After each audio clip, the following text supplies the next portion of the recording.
welcome to WiTCH to Watch. My name is Ileana, and I am the founder of the Women in Tech and Cyber Hub, otherwise known as WiTCH.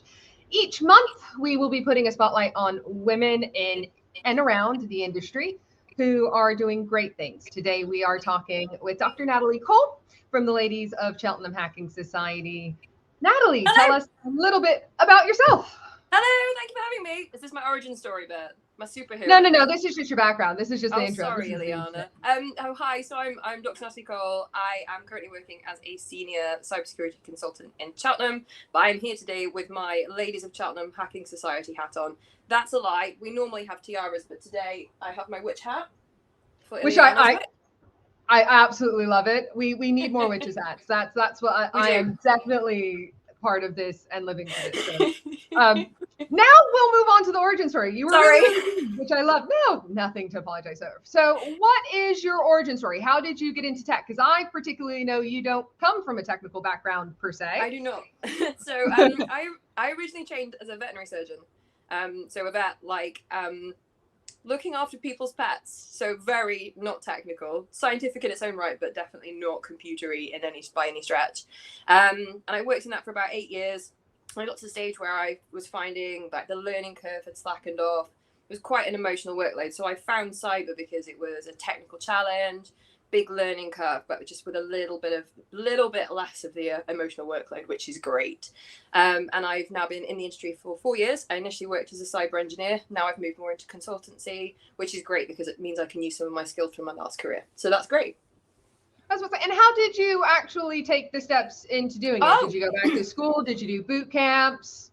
Yeah, so I did not have to go back to school. So when I made the change, moving as a career changer was still a relatively new thing. I'm not by any stretch the first, but in terms of well-trodden paths, there weren't many. And I actually managed to get a place through an initiative called Women's Tech Jobs at the time, and it's now called Tech Talent Academy. And I did a 12-week boot camp training scheme, and then as part of that they helped me find my first job as a cyber engineer. So it was brilliant, and because of funding that was available and the company I worked for was willing to invest in it, it didn't actually cost me anything. And then afterwards I went straight into a salaried job. So nowadays it's much more easy to do that. There's lots of people doing it through that route, which is great to see because we're seeing much more varied people coming into the industry, which is fab. I love highlighting, especially when I know someone doesn't necessarily have the traditional education, entrance, which I mean is great in its own right. But I think a lot of cybersecurity, especially when you're talking about tech, a lot of them have a different path in. Some of them will be self-taught because it's just something they like. Or I'm a huge fan of the boot camps because it's I'm an impatient person. So I like that. Oh, what do you mean? I can completely change what I want to do in 12 weeks. That sounds about on brand for me. So it was incredible. Yeah, I'm so pleased I managed to. So with the superheroes thing, because I am sticking with this cliche and your origin story, what would you think your superpower is? What do you bring to the table? So I actually asked a friend for help with this because you're spicy, Ileana, asking like, hey women, what makes you incredible? What's your superpower? And I'm just like, oh, that's really hard. Anyway, so I actually asked a friend for help with this, and out of all of my friends, I asked a friend who is a massive superhero nerd, and they were saying that the whole thing with a superpower is it's one of those things that's great in some circumstances, but causes you immense problems in others. And I'm like, yeah, that's great. And my superpower is empathy, which is so useful because if someone's in a situation or if there's a problem, I find it really easy to be able to understand how they feel about that, how it's affecting them. Some of it's based on my own experiences, but some of it is it's just something I find quite easy to do. And I think it's a superpower because it makes me really quite effective. I understand problems and I'm really motivated to fix them because once it's fixed, everyone feels better and that's great. Downsides can be very tiring. When you see all of the stuff that's going on, it can be quite difficult to sort of choose your battles, also switch off at the end of the day. So that's something I've had to work with. But yeah, I think it is a superpower. But yeah, without its challenges. I'm gonna throw you a curveball because for people who don't know, I prepped the questions ahead of time. Nathalie got a list of them. She got to pick from a few of them. No, it's not a bad thing. Preparation's a great thing. But one of the things I did is right before we're like, okay, so this is the order we're gonna go in. But actually talking about that empathy. One of the things that we were talking about before we started recording is the what have you learned? And I think that's a really good segue because I think that very much ties into what you have learned recently and kind Yeah. of impactfulness. Yeah, so when I joined the industry, particularly because I went into an engineering team, and the engineering teams I've worked in, I've been the only girl, and I was really worried that they would feel, or their experience would be, that they're having to put themselves out of their way for me and change things to make me more comfortable, and it was going to be entirely at their expense. But one of the things that I found working on those teams was actually just by me being there, the atmosphere changed a little bit. And people, even if I didn't know them hugely well, they'd feel comfortable talking to me about stuff like, oh, I've had a bad day, or I'm not feeling great, oh, I've had a fight with my girlfriend. So I found that we were talking about that stuff a little bit more than they were before. And honestly, by the end of that project, the boys were all sending each other like unicorns and love hearts in the chat. And I think sometimes it's just giving people space to be able to do that. Not everybody, like, sure, you've got your stereotypical guy interests like football and motorbikes and stuff, but not all guys like that. Some guys like Lady Gaga and unicorns and stuff. And it's just really, for me, it was really nice to know that there was me bringing benefits as well as them having to make an effort for me. Actually, there was a lot of stuff that I added and made people feel a little bit nicer. So I really loved that. That made me feel good. I love that you had like so much empathy and you were worried about coming in and making other people feeling uncomfortable just because you existed in their space. And to be fair, I think it is a kind of a common thing that we see in industry, especially with women or younger girls going into teams that are solely male. Although I love the fact that you're like, oh no, we had unicorns and love hearts. And I'm like, every office needs more unicorn and love hearts. Yeah. I think it's fundamental truth. Yeah, just the option to. Like, not everyone has to, not everyone likes it, that's fine. But it's just kind of nice to be able to just be yourself, isn't it? And that is beneficial to everybody, regardless of who you are or what you look like. So that's nice. I think it's one of those weird, easy steps that people and companies tend to miss when they're talking about inclusion and diversity, about how such a small, or relatively what you would think a small thing, like a female being part of an all-male team, it's not small for us, but in the grand corporate design, I say, they don't realize exactly how impactful that is to the culture as a whole, which I love, because you're right. It's not, there is a space for everything, but it's making that space. It's not, just, I'm not a football fan. I know that's blasphemy. My version of football is American football, but I work in the teams where it's all like, hey, this team did this. And I'm like, okay, yeah, I have nothing I can meet you on a middle ground for. So I can understand why we're a bit standoffish. So the second that you open it up and it's like, oh, there is something we have in common, even if it's just, our love for cyber or our love for tech and what we're doing, it opens those conversations in a much more positive way. So I think that then leads to, what would you tell your younger self? If you could go back in time and tell little Natalie back before she was a doctor, what would you tell her? I think the first thing that came to mind for me, based on some situations I've ended up in through various reasons, employment and things, is firstly that you don't have to put up with that. And I've been in situations, and in hindsight, I tried to tough it out. I thought I was the problem, but actually it was just a bad situation. It's fine to just leave. But also the second part of that, and this follows on from the empathy thing, is you don't have to be the one to fix everything. Just because you can fix it doesn't mean you have to. And yes, if you've got the energy and you can fix a thing, yes, do it. Great.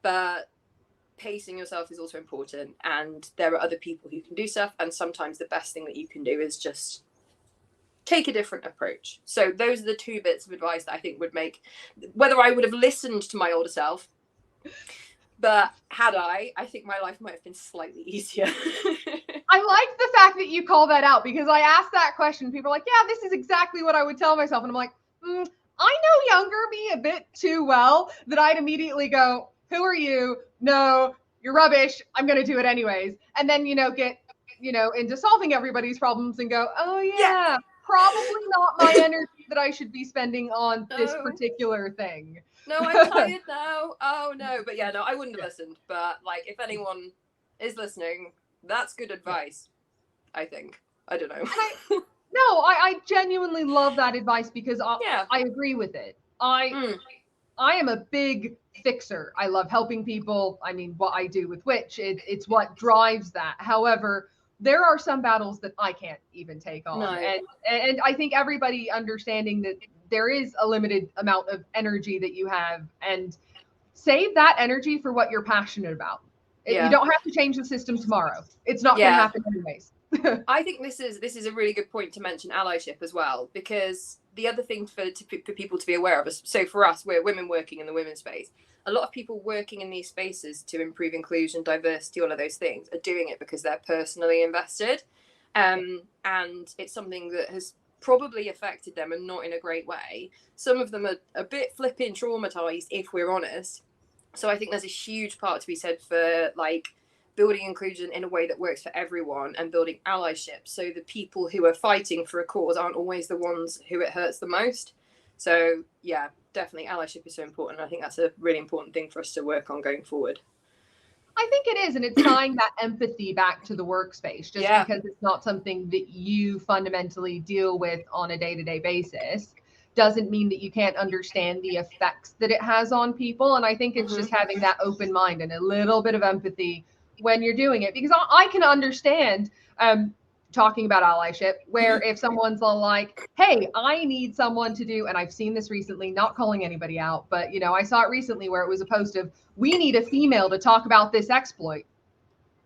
I can see why an ally might be upset about that, because they might be the leading expert in it, but you know, it's that imbalance. So I think it's understanding both from a women's point of view, that empathy, but also vice versa. The allies need to have the empathy for what's happening in the workspace and understand. I think you're right. A lot of us, my background especially, you know, it comes from a place of trauma, whether it was sticking something too long or just not having the right environment for you, because you're not always going to. There is a personal thread behind people who are as loud as I am. That's how you get so loud about it. Yeah, I can empathize. I feel like we have a thread going here, and it's working really well. It's never got me into a pickle in the past. No, never. No, never. I have no idea what that. Smooth sailing. Yeah, definitely never, you know, been the loud one for the wrong reasons. It turns out. No, it's for the right reasons. Just if people don't like it, doesn't mean it's not for the right reasons. But yeah, it's a thing that we have to, be conscious of. So, talking about industry, to do, you know, the very abrupt, you know, 180 from the personal side of things, you know, let's talk tech so my favorite one is, where do you think we're going in tech? What do you think the next 5 years look like? Yeah, so I'm here with my inclusion hat on. Sorry, so on brand. I love it. With my inclusion hat on, I'm not sure what the next 5 years will look like. I'm feeling a little bit cynical at the moment. So there was a report that came out recently. I've written it down, really sorry, it's hard to remember. So the Department for Science, Innovation and Technology have released a report very recently. And one of the things that I read that I was not very happy about is the proportion of women in the industry has actually dropped compared to last year, from 22% to 17%. And obviously, data analysis, I've not gone through the report with a fine-tooth comb, so obviously like we need to be careful interpreting that, but it doesn't look like it's getting better. And I don't know, I kind of feel like we're all working towards that tipping point where we've got enough representation that everything will sort of snowball down from there, but we are still a long way off that. And I think Ileana, earlier you mentioned when we were chatting before the call about the stats for sort of cyber first and graduates coming in. I don't think they're looking particularly better either, are they? No, the part of that report is the fact that the highest number of females, and so to be very specific, the report was very much based on cyber. So we're not talking about tech as a whole. This is a very industry specific one. But the highest percentage of women in cyber education is graduates, I should say. This very much looks specifically at graduates. The numbers for those who enter and don't finish aren't there yet. It's one thing that I hope that they improve with this, because I think you'll actually find that a lot of women start, however, for reasons I think a lot of us can empathize with. Love this. Empathy is the word of the day today. You know, don't complete that studies. But so the highest one is that the postgraduate participation is 23%. graduates of an undergraduate degree in cybersecurity is 11%. So no, I share a bit of your cynicism because that's the next generation that's coming in there. So if you're talking about 17%, which is where the current balance is, down from 22%, that's even worse. So it's why I love stories like yours, where it's not necessarily the education, because education is trying. There are, cyber first programs. You have STEMX who are doing amazing things at the younger ages. Empower was incredible. So much glitter. I was about to say, and I think they are getting ready to do their We're getting ready to do their next Empower event. Are you going to be a part of that with LCHS? Yeah, if they'll let me, I'll ask nicely. I think it's a provisional yes. I love that. More glitter. I'm all for the glitter. I would say that's a really good shout. I will put a link down in our YouTube description so you can see how to get involved with Empower, which is a great local initiative, semi-local, I should say, to Cheltenham. Yes.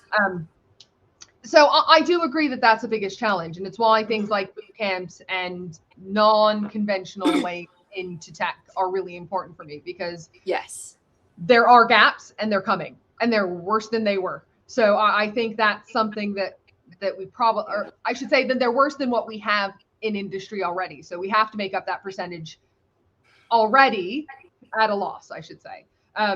So yeah, I do share your cynicism, and it's why WiTCH exists. Let's be 100% honest. It's why I do this. So, and ladies of Cheltenham as well, the industry, the figures you tend to see are kind of around the 20% mark, let's call it.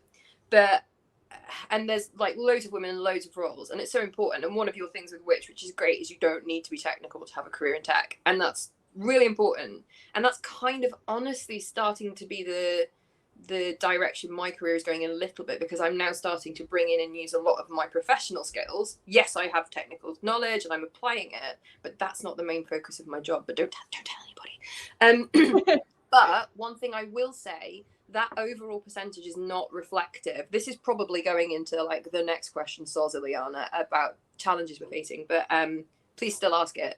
But when you're a woman on technical teams, which I have been, I've worked as an engineer, I've worked on testing teams, I have always been the only girl, and talking to other women at Ladies Hacking Society events, they're often in the same position. They are the only woman on the team, and it's just so important to have that community, because when you're 20%, it's still not great, but when you're literally the only one person, it's really tough. And also those environments tend to be the ones where less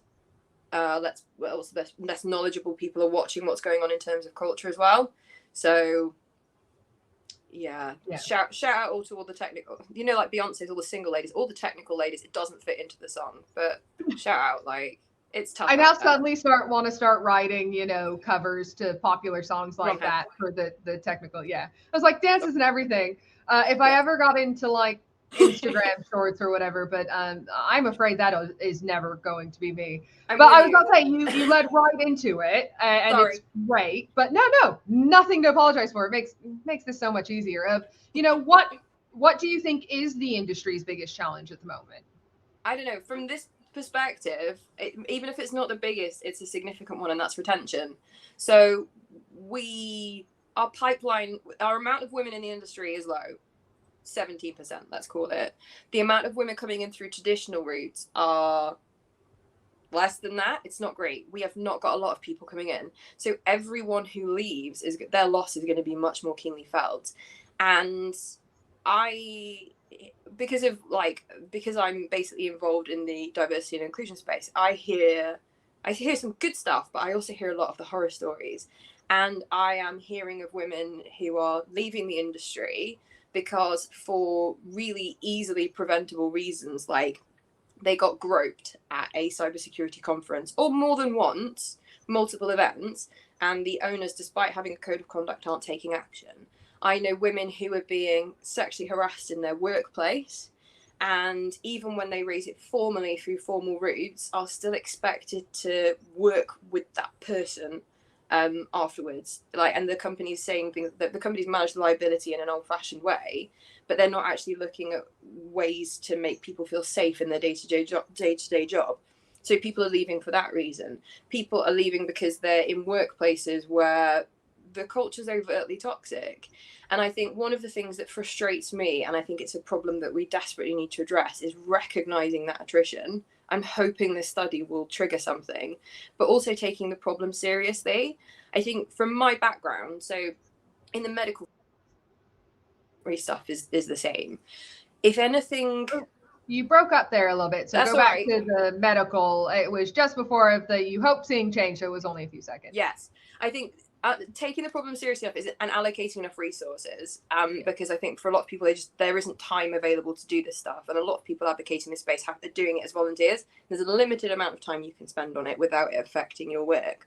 But the other thing is, I don't think people are fully enumerating the problem and understanding it. So back in my old career, we used to do a thing called M&Ms, which is really catchy, but it was like morbidity and mortality. So anytime a patient died, that's the worst outcome. But if anything, we had a near miss, or we used, or we triggered something that we knew we were watching for, so certain meds we were using, or certain infections, whatever, we would identify that thing that we were worried about, and every time it happened, we would investigate it. We would gather as much data as possible as to why that had happened, and then work to block each of those problems so it wouldn't be a problem in the future. And then we would continue to gather data and see if what we were doing was working. And I think a lot of companies not everybody does. So I have friends who leave companies and they won't necessarily have an exit interview. I haven't always had them in this industry. But some people are gathering that data, but I just don't think they're using it properly. And again, stories that I've heard from women who are engaging with these processes actively is that they're giving companies this information going, hey, this thing's happened. Don't think it's resolved. I don't really feel safe for these reasons. Here are some things. Could we do those?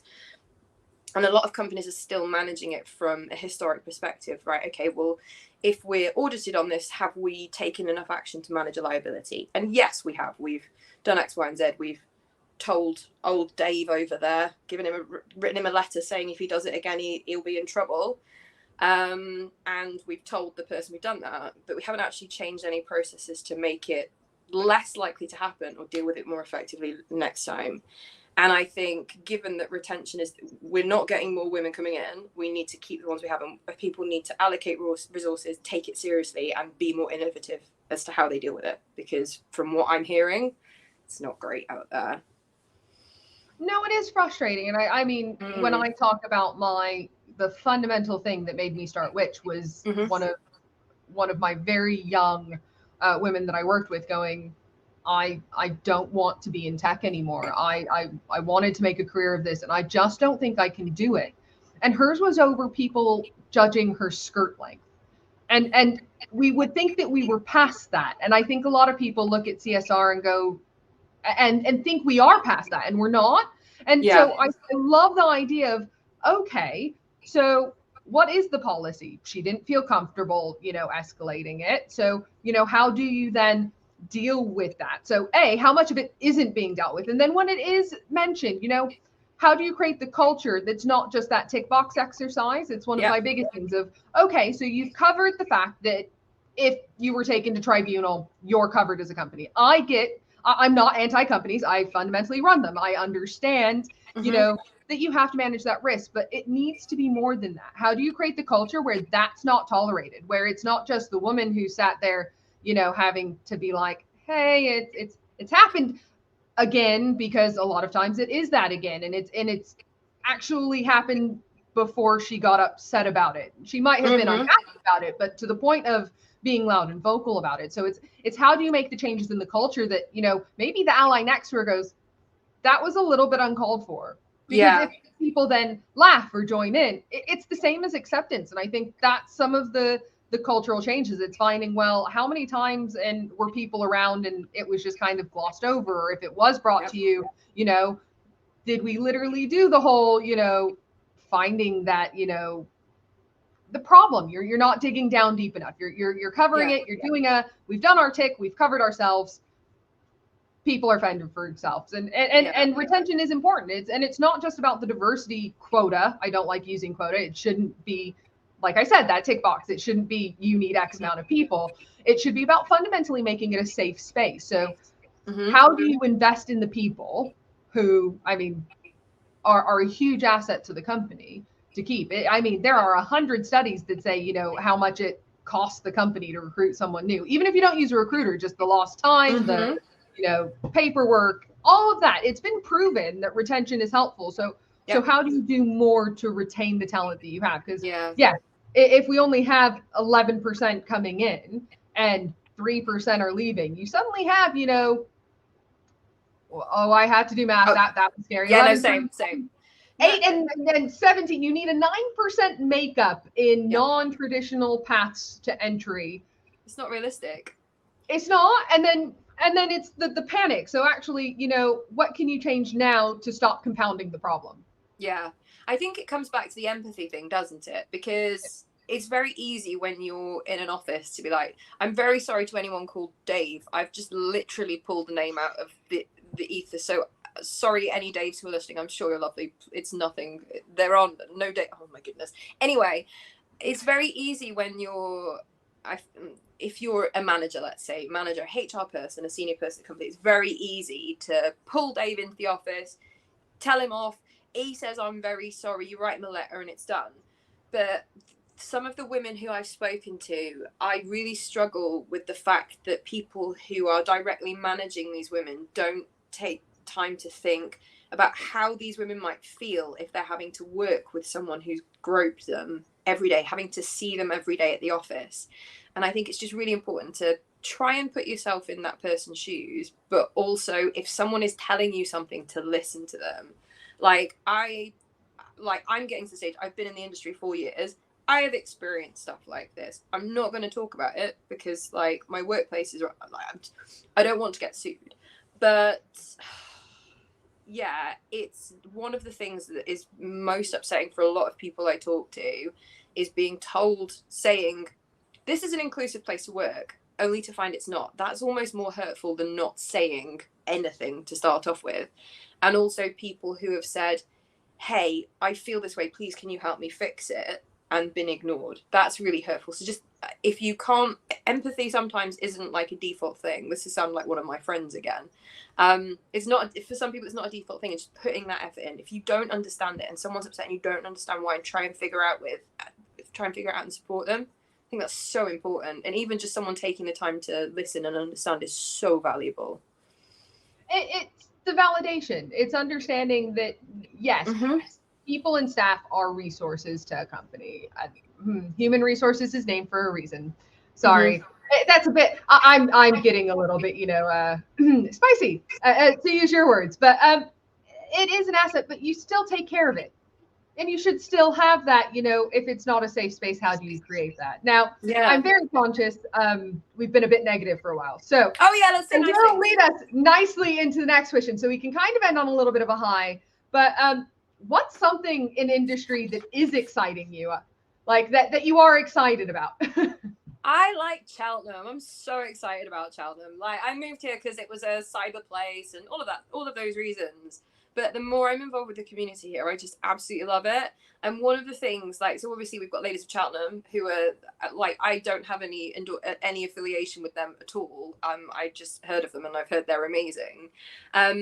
And we've got WiTCH, obviously, Ileana. Like, I think one of your other questions, I don't think you're specifically asking me, is who inspires me. You're bloody smashing it at the moment. Sorry, I did a little potty mouth, but I don't know, if you didn't go to B-Sides this year, you missed out. Like, it basically took over the race course. The party afterwards was like where rich people normally hang out. It was incredible. But there's so many people like you in Cheltenham as well. And one of the things that I just wanted to highlight that just absolutely makes my heart so happy is the arcade at the Science Festival. So I'm really lucky because I'm like Ladies of Cheltenham lady. I've been invited to take part in building that over the last couple of years. And it's just the most genuinely inclusive, lovely space that I've ever been in. So it's run by Gary and Marika are the main people, and their approach to inclusion is find a person who knows about that stuff. So Ladies of Cheltenham person, there's people who run groups to support people of colour in the local community, disability colleges, all of those things. They go, hey, right, what can we do for you to make this space feel welcoming to you? And we go, hey, here's some ideas. And they're like, yeah. And then they do them. And it's just so lovely. And everything is just so well done. There's pride flags everywhere. There's flags from around the world. There's the disability college we're there this year. There's glitter. It just makes my heart so happy. And yeah, we've been grumpy, and there are some people doing a really pants job out there. It's not great, but actually, I wouldn't say that in 5 years it won't be fixed, but we're getting there. And with spaces like this, they're just incredible. So again, if you're not sure what to do, know that there are these resources out there in these spaces where people are getting it right, and like come and ask and come and learn from what's going on, because the arcade, just love it, incredible. And then we got this Cheltenham, there's Empower, there's all these community groups popping up. Love it. Cheltenham's great. Come and live in Cheltenham. I love how like the exciting thing in cyber is Cheltenham. But to be fair, there is something to be said. We have Golden Valley coming up. There's a real push, it seems, locally to really highlight and support. And I think that support and the understanding is because no one's going to get it right 100% of the time. But if you have other people that you can look at as that example or that highlight of, hey, look, this person's doing a great job at X. It might not be that they're doing everything right, but if they have something that they're doing, it needs to be shouted about. So I was recently at Riot, and Moog had a stand in their kind of interactive zone. I think it's called the Discovery Center at the International Air Tattoo. And one of my favorite things about Moog is at their stand, and it was to get kids involved, they had a poster, but like it was like a standing easel at the very front, and they were pretty much as you walked in. So they made it a point that the first thing that you saw was how they interacted with females in engineering.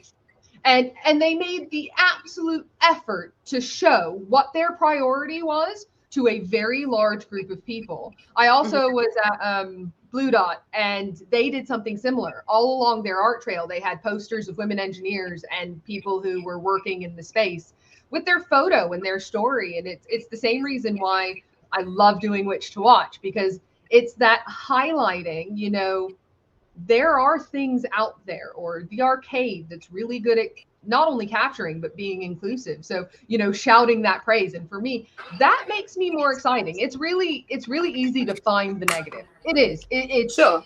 Still glaring, I think, a lot of times in industry. So being able to highlight that, you know, look at what can be done when you're doing it the right way, for me is absolutely something that we probably need to do more of as a community as a whole.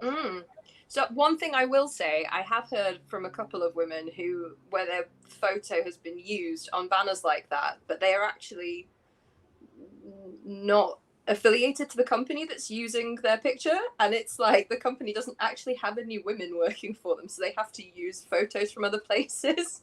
Sorry. But yeah. No. Great things you can do. And traps you can fall into, because yes, you should probably be highlighting someone that works for you. At least this was very much a cross industry for the Blue Dot. And I think just being genuine, isn't it? Like, don't say a thing if you don't understand what it means. If you're not sure what it means to be inclusive and you're not quite sure how to do it, just don't say. Put it in place and then be proud of it. And one more thing, like being positive in terms of like the Cheltenham community, there have been instances where people have spoken out about stuff that's been inappropriate, like they've not been treated well or something bad has happened to them. And I have to say, as a community, in terms of genuinely supporting people through that, it's incredible. In terms of someone's done a bad thing, let's make sure you're safe moving forward. At a community level, like, I'm really proud to be part of Cheltenham, because people don't just say things or just sweep it under the carpet.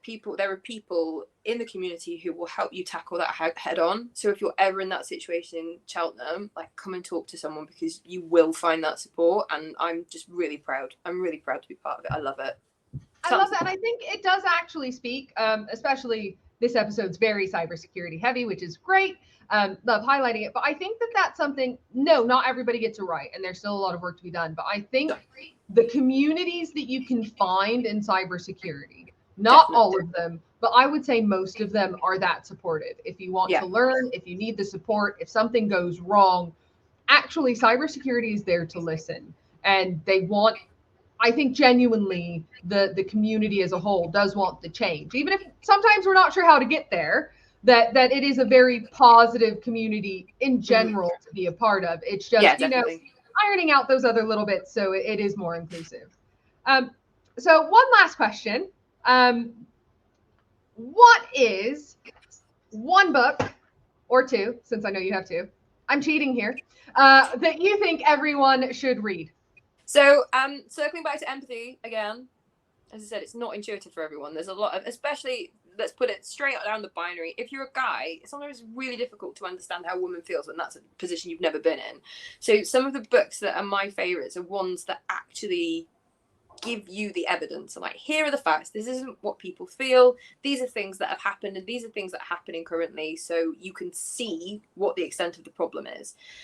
So the first one is Invisible Women by Caroline Criado Perez. And basically, that's a really great book. It's full of statistics and scientific studies about these are inequalities, and this is proper data and evidence we've got for it, and these are some mitigations moving forward. So it's really good for understanding the scope of the problem, and it's in areas that you wouldn't necessarily think of. Like, for example, most crash test dummies are based on male anatomy, again straight down the binary cells, male anatomy, which means women are statistically more likely to be seriously injured or die in car accidents. You would never think of that. I didn't even think of it until I read it. So that's a great book if you just want to understand the problem. And then the other one to recommend is basically anything by Laura Bates. She's great. Love how she writes. She did something called the Everyday Sexism Project. There's one more recently that's been called Everyone's Invited, and basically it's anecdotal evidence, which is low-level evidence for any scientists out there, high evidence-based medicine, but there's just so much of it, and she basically invited anyone anywhere to share the sexism incidents that happened, so you can read about things that have happened to women, and also from that, because we've got so much data, we can start looking at patterns. And to a lot of guys, if someone says to a guy, someone stuck their hand up my skirt at the Christmas party, they'll go, oh, that's awful, my goodness, it's a freak event to them. But to a woman, we're like, we see the patterns, and to us it's a more frequent occurrence. And a book like Everyday Sexism helps you understand that. Actually, I'm so sorry, Jane Franklin wrote a book called Insecurity, which kind of is a little bit like Everyday Sexism in the cyber industry. So if you want to know cyber industry, that's a great book. And also Laura Bates' final one, this is about empathy and allyship. So the final one, Laura Bates has written a book called Men Who Hate Women, and it's all about online communities of men who hate women. So like incels, men going their own way, all of those things. And I think it's a cautionary tale of where we could end up if we don't work together on this. And it's why allyship is so important. And it's why when we're approaching these issues, we should work together on it. We should understand both sides of the story, because if not, we risk alienating people and just making people more against us. So yeah, empathy, allyship, statistics. Sorry, that was 4 books. I'm really sorry, Ileana. No, I love it, but there's also a pattern here, because I think our last guest also said Laura Bates. So if people haven't gotten the hint and need to and haven't read her books, I think that the hint has been dropped a few times, and it's 100%. And I love your crash test dummy thing, because I love Googling this one, because everybody's like, oh no, it must have existed. Not until last year. Fundamentally. And it's I love it, because Dr. Maria Mathedon talks about period tech, and a lot of her talks about oh yeah, you forgot to bring women to the table. Oh, you fundamentally forgot for, a good 80 something odd years that women might also be in a car, and that we have things autonomy wise that are really different than car safety.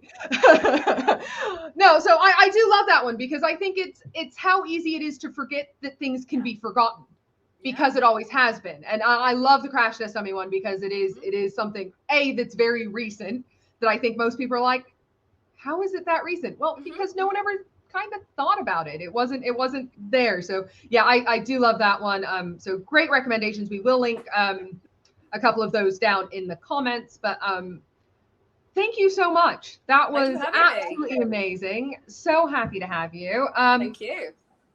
Definitely check out if you are local to Cheltenham, definitely check out the Ladies Hacking Ladies Hacking Society is also fine. We have chapters around the UK, Cheltenham, Glasgow, London, Northeast, and I think there's some new ones coming soon. But yeah, Ladies of Cheltenham Hacking Society, look us up. Twitter's a bit of a strange one. Not sure how that will go, but LinkedIn, Meetup, Come and say I was hello. about to say, because You you'll have some pizza. events coming up as well, won't you? We do. We do. Oh, fabulous. Yeah, not that I totally froze because I always worry about getting the letters the wrong way, but thanks for covering for me. But no, absolutely thank you. And yeah, great to see you. Great to see what Ladies Hacking Society is doing in general across the board. But, you know, really excited to see what happens in Cheltenham next. Same to you. Girl power. Absolutely love it.